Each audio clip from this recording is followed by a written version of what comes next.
फडतूस गृहमंत्र्याचा पक्ष महाराष्ट्र उद्ध्वस्त करेल, हे उद्धव ठाकरे यांचं विधान असो किंवा फडणवीस तुला तुझा पक्षच हाकलून देईल एवढे बेकार हाल महाराष्ट्रातील मराठा समाज तुझ्या भाजपचं करेल, हे जरांगे यांचं विधान विधानसभेच्या निवडणुकीची घोषणा झाल्यानंतर प्रचंड गाजलं.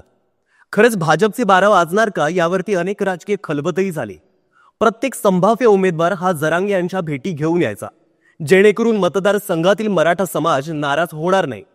जरांगे पाटलांचा डोक्यावर हात असेल तर माझ्या खुर्चीला धक्का लागणार नाही असं प्रत्येकाला वाटायचं. भाजपच्या बड्या नेत्याला प्रचार सभेत बोलवताना सुद्धा उमेदवार 10 वेळा विचार करायचा, एवढी भाजपाबद्दल दुरावस्था करण्यात आली होती. पण खटक्यावर बोट आणि जागेवर पलटी. आतापर्यंत भाजपने केलेली विकास कामं, हिंदुत्वाचा हाय व्होल्टेज धमाका आणि महायुती म्हणून समोर येण्याचा यशस्वी प्रयत्न पाहता भाजपने महाराष्ट्रात धुराळा उडवला. न भूतो न भविष्यती एवढं पक्षांनी यश संपादन केलं. भाजपाच्या या नवीन राजकीय खलबताकडे पाहून महाराष्ट्रातील समीकरणांचा विचार करता भाजपाने कोणते बदल स्वतःमध्ये करून यश खेचून आणलं याचा सविस्तर आढावा घेऊया. अहो मला सारखा दम लागतोय हो. आज माझा अजिबातच मूड नाहीये. मला ना कसं तरी होतंय. माझ्या हातापायाला मुंग्या येतायत. माझं खूप डोकं दुखतंय आज. अहो माझ्या थायरॉइडच्या गोळ्या संपल्या आहेत, लवकर आणून द्या ना. या सगळ्या कुरकुरी आपण देखील रोज ऐकता का? हो ना. अहो या त्रासावर सोपा उपचार आहे. डॉक्टर चाटेज होमिओपॅथिक क्लिनिक. नमस्कार, मी सर्वेश. तुम्ही बघताय सत्य पे सत्ता, म्हणजे अगदी थोडक्यात आणि तेवढंच महत्वाचं. लोकसभा निवडणुका पार केल्यानंतर भाजपला दणदणीत पराभवाचा सामना करावा लागला. महायुती म्हणून झालेलं डॅमेज कंट्रोल कसं रोखायचं हा प्रश्न तिन्ही पक्षाला पडला होता. कारण अजित पवारांची साथ नको असा पक्षातील लोक आणि संघ परिवार म्हणत होता. पण दूरदृष्टीपणा असल्याचं सांगत देवेंद्र फडणवीस यांनी कुणाचंही ऐकलं नाही. भाजपचे मन वळवण्यात त्यांनी आपले प्रयत्न केले. अखेरीस पराभवानंतर घेतलेल्या पत्रकार परिषदेत देवेंद्र फडणवीस यांचं एक वाक्य प्रचंड विचार करायला लावत होतं.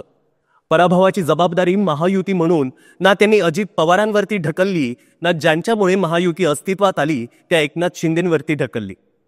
तर पराभवाची सगळी जबाबदारी स्वतःकडे घेत माझ्यामुळे पक्षाला पराभव स्वीकारावा लागला, त्यामुळे पक्षाने मला सरकारमधून मोकळं करावं, म्हणजे मी महाराष्ट्रात पक्षाचं काम करू शकेल आणि जेणेकरून मी पक्ष वाढवण्यावरती भर देऊ शकेल.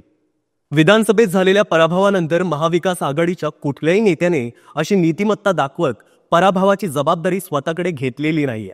त्यामुळे भाजपच्या सरकारात वाढलेले देवेंद्र फडणवीस यांच्यातील नैतिकता वाखाणण्याजोगी आहे. पण भाजप अस्तित्वात कशी आली ते बघूया. तर श्याम प्रसाद मुखर्जी यांनी 1951 मध्ये भारतीय जनसंघाची स्थापना केली.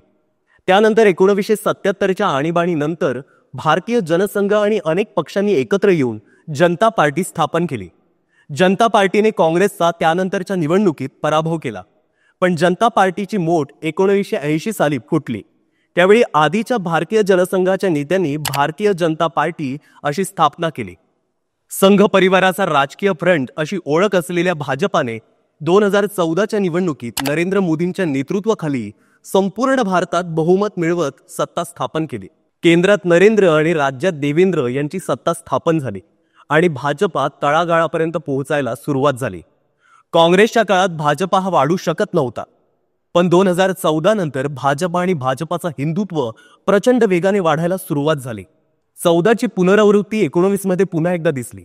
भाजपाला 105 सीट महाराष्ट्रात मिळाले, पण उद्धव ठाकरे यांनी मुख्यमंत्री पदावरून रस्सीखेच करायला सुरुवात केली. मुख्यमंत्री पद शिवसेनेकडे असेल असा तुम्ही शब्द दिला होता असं जाहीर विधान त्यांनी केलं. भाजपाकडून असा कुठलाही शब्द दिला गेला नव्हता असं बऱ्याच वेळा सांगितलं गेलं. पण शब्दावर ठाम असलेल्या भाजपाने खोट्या आरोपांवरून सत्ता सोडायची तयारी दाखवली. उद्धव ठाकरे यांनी मग भाजपाची साथ सोडून राष्ट्रवादी काँग्रेस आणि काँग्रेस यांच्या सोबत सत्ता स्थापन केली. तिथे भाजपाने पहिल्यांदा स्वतःत बदल केल्याचं दिसलं. आतापर्यंत भारतीय जनसंघ असो किंवा भाजपने स्वतःहून केलेल्या सत्ता स्थापन असो, कधीही नैतिक मूल्यांना छेद देऊन किंवा 2-4 आकडे फिरवून सत्ता स्थापन केलं नव्हतं. त्यामध्ये शरद पवार माहीर होते. कुठेही संधी दिसली की ते समोरील उमेदवार फोडण्यात किंवा स्वतःचं सत्ता समीकरण बसवण्यात मग्न होते. भाजपने पहिल्यांदा आपला तो परसेप्शन खोडून काढत एकनाथ शिंदे यांच्यासह 40 आमदारांना गळाला लावलं आणि महायुतीचं सरकार स्थापन केलं. याआधीही अजित पवारांना सोबत घेण्याचा प्लॅन केला होता, पण शरद पवारांनी ऐनवेळी पाठ फिरवली आणि अजित पवार विलन झाले. महायुतीने 2.5 वर्ष दमदार कामगिरी दाखवली. सोबतच भाजपातील इतर नेते नको म्हणत असताना सुद्धा अजित पवारांना सोबत घेतलं आणि विकासात्मक कामं करून दाखवली. भाजपनं केलेलं ह्या आकड्यांचं राजकारण संपूर्ण भारतात पहिल्यांदाच झालं होतं. त्यानंतर भाजपाने आपली हिंदुत्वाची टॅगलाईन मजबूत करण्यावरती आत्तापर्यंत भर दिला होता. स्थापनेपासून एकदाही त्यांनी मुस्लिमांचं लांबून लोचन केलं नव्हतं. भलेही केंद्रामध्ये पंतप्रधान पद भाजपाकडे आल्यानंतर कधीही भारतातील भारतद्रोही लोकांना सांत्वना दिलेली नव्हती. यावेळी भाजप शासित सरकारने पहिल्यांदा वक्फ बोर्डाला 1.5 कोटींचा निधी देऊन मुस्लिम समुदायाला स्वतःकडे खेचण्यात यश मिळवलं. त्यासोबतच हज यात्रेला दिलेला निधी, महाराष्ट्रातील विविध ठिकाणी बांधलेले हज हाऊस यासारख्या इमारतीतून मुस्लिम समुदायातलं आपलं वर्चस्व कायम ठेवण्यावरती त्यांनी भर दिला. यात महत्वाची गोष्ट म्हणजे त्यांनी कधीच हिंदुत्वाचा नारा सोडलेला नव्हता. भाजपाला सगळ्यात मोठा धोका होता तो महाराष्ट्रातील फुले शाहू आंबेडकर यांच्या पुरोगामित्वाचा.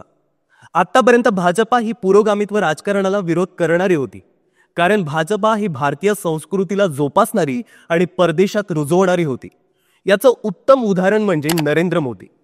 ज्यावेळी ते इतर देशात जातात किंवा इतर देशीय राष्ट्राध्यक्ष किंवा बडे नेते भारतामध्ये येतात, त्यावेळी न चुकता भारतीय संस्कृतीचं प्रतीक भेट म्हणून इतर देशातील लोकांना देण्या नरेंद्र मोदी कधी विसरत नाहीत.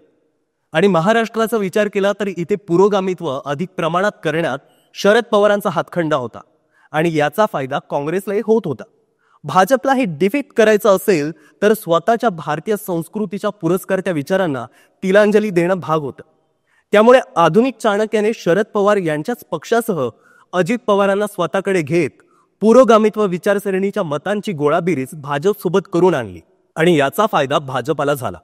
जिकडे तिकडे देवेंद्र फडणवीस यांच्या खेळीचं कौतुक होताना दिसत असलं तरी त्यावेळी मात्र त्यांना पक्षांतर्गत बरंच ट्रोल केलं गेलं होतं. मुस्लिम किंवा हिंदू असा भेदभाव न करता विकासाचाच दृष्टिकोन डोळ्यासमोर ठेवलेलं सरकार असं मत रुजवण्यात भाजपाला यश आलं. त्यामुळे ना कट्टर मुस्लिम नाराज झाले ना कट्टर सनातनी, दोघांच्याही मनात भाजपा रुजली. तर पुरोगामी महाराष्ट्रातील विरोधी संघटना आणि त्यांचं राजकारण भाजपाने विविध मूल्यांकनासह संपवलं आणि मतदारांची वैचारिक जुळवणी करून आणली. भाजपाने स्वतःमध्ये केलेले हे बदल तुम्हाला पटलेत का आणि तुम्हाला जाणवलेत का? ते कमेंट करून नक्की कळवा आणि पाहत रहा सत्य पे सत्ता.